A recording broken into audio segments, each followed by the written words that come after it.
నమస్తే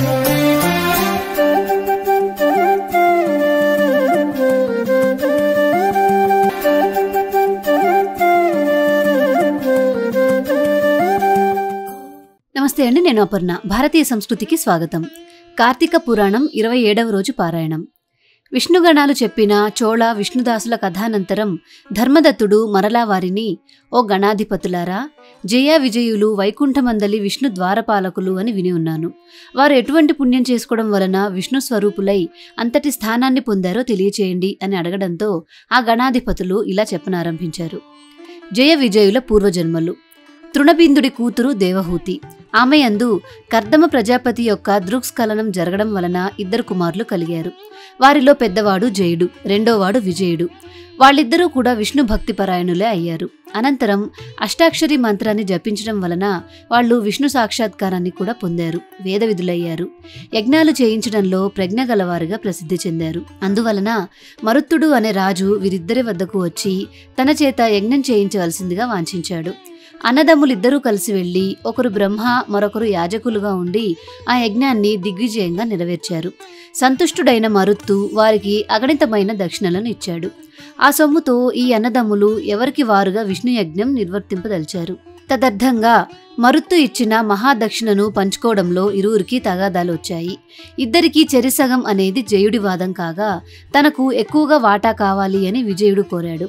ఆ వాదోపవాద క్రోధంతో జయుడు అలిగి నువ్వు మొసలివై పొమ్మని శాపం పెట్టాడు. అంతటితో జయుడు ఊరుకోక, అహంకారంతో శపించిన నువ్వు సాహంకారి అయిన సామజవై పుడతావులే అని ప్రతిశాపం ఇచ్చాడు. ఇలా పరస్పర శక్తులైన ఆ సోదరులిద్దరూ విష్ణువార్చన చేసి ఆయనను సాక్షాత్కరింప చేసుకున్న వారై తమ శాపాలను తత్పూర్వాపరాలను విన్నవించుకొని శాప విముక్తికై ఆ శ్రీహరినే ఆశ్రయించారు.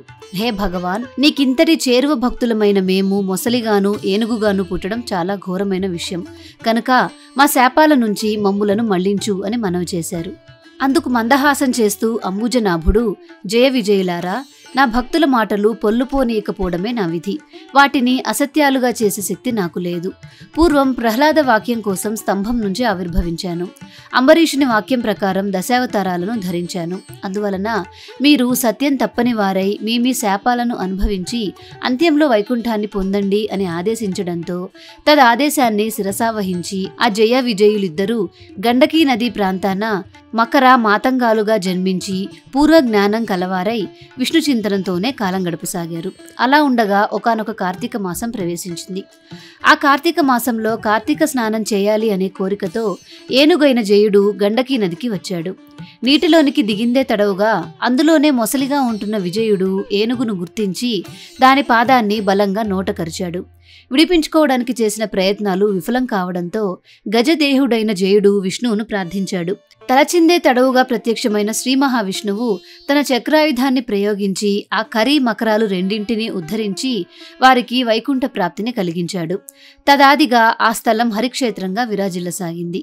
విష్ణు ప్రయుక్త చక్రాయుధం ఒరిపిడి వలన ఆ గండకీ నదిలోని శిలలు చక్ర చిహ్నాలతో కూడుకున్నవయ్యాయి. ఓ ధర్మదత్త, నీచే అడుగబడిన వారైన విష్ణు ద్వారపాలకులగు జయ విజయులు వారిద్దరే. అందువలన నీవు కూడా దంభ మాత్సర్యాలను విడనాడి సమదర్శనుడివై ఆ శ్రీ మహావిష్ణువు చరణ సేవలను ఆచరించు.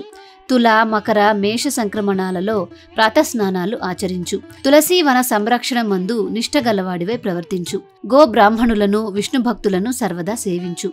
కొర్ర ధాన్యము, పులికడుగు నీరు, వంగా మొదలైన వాటిని విసర్జించు. జన్మ ప్రభృతిగా నీవు అనుష్ఠిస్తున్న ఈ కార్తీక విష్ణు వ్రతం కంటే దాన, తపో, యజ్ఞతీర్థాలు ఏవీ కూడా గొప్పవి కావు అని గుర్తుంచుకో. ఓ విప్రుడా, దైవ ప్రీతికరమైన విష్ణు వ్రతాచరణం వలన నీవు నీ పుణ్యంలో సగభాగం అందుకొనడం వలన ఈ కలహా కూడా ధన్యులయ్యారు.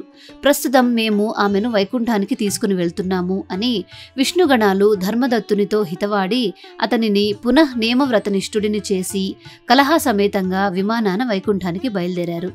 నారదుడు ఇలా చెప్తున్నాడు: పృథురాజా, అతి పురాతనమైన ఈ పుణ్యేతిహాసాన్ని ఏ మానవుడైతే వింటున్నాడో, ఇతరులకు వినిపిస్తున్నాడో వాడు శ్రీ మహావిష్ణువు యొక్క సంపూర్ణ అనుగ్రహానికి పాత్రుడై విష్ణు సాన్నిధ్యాన్ని పొందదగిన జ్ఞానాన్ని పొందుతున్నాడు. 23వ అధ్యాయం సమాప్తం. నారదుడు చెప్పిందంతా విని ఆశ్చర్యమయుడైన పృథు చక్రవర్తి, హే దేవర్షి, ఇప్పుడు మీరు చెప్పిన హరిక్షేత్రం, గండకీ నదులు లాగానే గతంలో కృష్ణ, సరస్వతి మొదలైన నదుల గురించి విన్నాను. ఆ మహామహిమలన్నీ ఆ నదులకు చెందినవా లేక ఆ క్షేత్రాలకు చెందినవా విశదపరచండి అని కోరగా మరలా నారదుడు ఇలా చెప్పసాగాడు. శ్రద్ధగా విను. కృష్ణా నది సాక్షాత్తు విష్ణు స్వరూపం, సరస్వతీ నది శుద్ధ శివస్వరూపం. వాటి సంగమ మహాత్మ్యం వర్ణించడం బ్రహ్మకు కూడా అసాధ్యమే అవుతుంది. ఒకానొక చాక్షుష మన్వంతరంలో బ్రహ్మదేవుడు సహ్య పర్వత శిఖరాలపై సవనం చేసేందుకు సమాయత్తుడయ్యాడు. హరిహరులతో సహా సర్వదేవతలు, మునులు కూడా కలిసి ఒకానొక దైవత ముహూర్తంలో బ్రహ్మకు యజ్ఞ దీక్షనీయడానికి నిర్ణయించి కర్త యొక్క కళత్రమైన సరస్వతికి విష్ణుమూర్తి ద్వారా కబురు పంపారు. అయినా సరస్వతి సమయానికి అక్కడకు చేరుకోలేదు. దీక్షా ముహూర్తం అతిక్రమించరాదు అనే నియమం వలన భృగు మహర్షి, హే విష్ణు, సరస్వతి ఎందుకు రాలేదో తెలీదు, ముహూర్తం దాటిపోతుంది, ఇప్పుడేమిటి గతి అని ప్రశ్నించడంతో శ్రీహరి చిరునవ్వు నవ్వుతూ సరస్వతి రాని పక్షంలో బ్రహ్మకు మరియొక భార్య అయిన గాయత్రి దీక్షాపతిగా విధించండి అని సలహా ఇచ్చాడు. ఆ సలహాను శివుడు కూడా సమర్థించడంతో భృగువు గాయత్రిని రప్పించి బ్రహ్మ యొక్క దక్షిణ భాగంలో ముందుగా ఆమెను ప్రవేశపెట్టి దీక్షా విధిని ఏర్పరిచాడు. ఆ విధంగా ఋషులందరూ కలిసి హరిహరుల సమక్షంలో బ్రహ్మకు దీక్షనీయడం పూర్తి కాగానే అక్కడకు సరస్వతి చేరుకుంది. తన స్థానంలో దీక్షితురాలై ఉన్న సవతిని, గాయత్రిని చూసి మత్సరవతి అయి, ఎక్కడైతే పూజార్హత లేనివారు పూజింపబడుతున్నారో మరియు పూజనీయులు పూజింపబడడం లేదో అక్కడ కరువు, భయం, మరణం అనే 3 విపత్తులు కలుగుతాయి. ఈ బ్రహ్మకు దక్షిణ భాగాన నా స్థానంలో ఉపవిష్టురాలైన ఓవిద ప్రజలకు కనిపించినటువంటి రహస్య నదీ రూపమును పొందుగాక. ఓ బ్రహ్మ, విష్ణు, మహేశ్వరులారా, మీరందరూ ఈ యజ్ఞవాటికలో ఉండి కూడా నా సింహాసనాన నాకన్నా చిన్నదానిని ఆసీనురాలిని చేశారు కనుక మీరు కూడా జడీభూత నదీ రూపాలను పొందండి అని శపించింది. ఆ సరస్వతి క్రుద్ధ వచనాలను వింటూనే చివ్వున లేచిన గాయత్రి దేవతలు వారిస్తున్నా సరే వినకుండా, ఈ బ్రహ్మ నీకు ఏ విధంగా భర్తయో అదే విధంగా నాకు కూడా భర్తే అని విస్మరించి అకారణంగా శపించావు కనుక నువ్వు కూడా నదీ రూపాన్ని పొందు అని ప్రతిశాపం ఇచ్చింది. ఈ లోపల హరిహరులు ఆ వాణిని సమీపించి, మేము నదులమైనట్లయితే లోకాలన్నీ అతలాకుతలమైపోతాయి కనుక అవివేక భూయిష్టమైన నీ శాపాన్ని మళ్లించుకో అన్నారు. కానీ ఆమె వినలేదు. యజ్ఞాదిలో మీరు విఘ్నేశ్వర పూజ చేయకపోవడం వలనే నా కోపరూపంగా యాగం విఘ్నపడింది. పలుకుల పడతినైన నా మాట తప్పదు. మీరందరూ నదీ రూపాలను ధరించి మీ అంశలు జడత్వాన్ని వహించవలసిందే. సవతులమైన నేను, గాయత్రి కూడా నదులమై పశ్చిమాభిముఖంగా ప్రవహించబోతున్నాము అని చెప్పింది. ఆమె మాటలు వింటూనే సకల దేవతాంశలు జడాలుగాను, రూపాలు నదులుగాను పరిణమించాయి. ఆ సమయంలో విష్ణుమూర్తి కృష్ణానదిగాను, మిగిలిన వారు ఇతరేతర నదీ రూపాలుగాను మారిపోయారు. బ్రహ్మ, విష్ణు, మహేశ్వరులు నదులై తూర్పు ముఖంగాను, వారి వారి భార్యలు నదులై పశ్చిమాభిముఖంగాను ప్రవహించనారంభించారు. గాయత్రి, సరస్వతి నదీ రూపాలు సావిత్రి అనే పుణ్యక్షేత్రంలో సంగమాన్ని పొందాయి. ఈ యజ్ఞంలో ప్రతిష్ఠితులైన శివకేశవులు మహాబలుడు, అతిబలుడు అనే దేవతా స్వరూపులయ్యారు. సర్వపాపహారిణి అయిన ఈ కృష్ణానది ప్రకర్షోత్పత్తిని భక్తితో చదివినా, విన్నా, వినిపించినా వారి వంశమంతా కూడా నదీ దర్శన స్నాన పుణ్యఫలమంతమై తరించిపోతుంది. 27వ రోజు పారాయణం సమాప్తం. మీకు ఈ వీడియో నచ్చిందా?